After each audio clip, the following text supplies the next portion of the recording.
Zebur 9. Munaccat. Ey Xudo, chin dilimdan aytaman tashakkurimni. Bayon aylab sening butkul karomatlaringni. Sendin oldim xushalliq, shodliqimni. Ey ulug' Xudo, kuylayman nomingni. Düşmanlarim mag'lub bo'lib qochqinida halok qilsan ularni oldimda.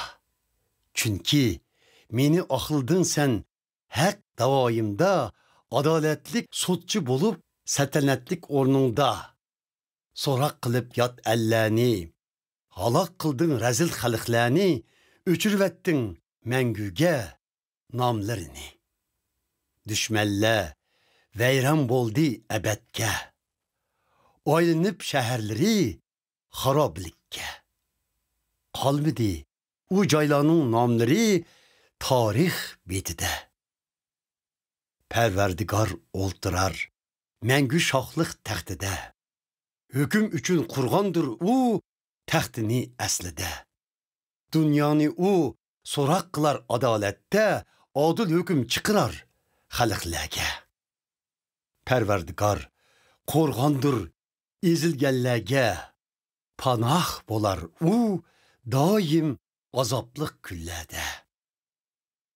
Sening fazilatlaringni bilganlar ishonchni bog'lar sana. Chunki terk etmaysan sana talpinganlarni, ey Xudo.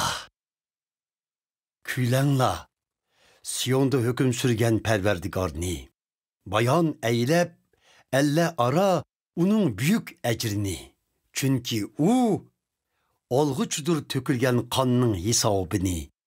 Yod etib bichorlarni, unutmas ularning faryodini. Ey Parvardigor, shafqatingni ko'z tutib menga, qutquz meni o'limning girdobidan.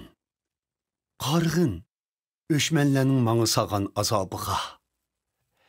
Bayon aylay qudratingni xalqning oldida, Siyon shahrining darvozalarida.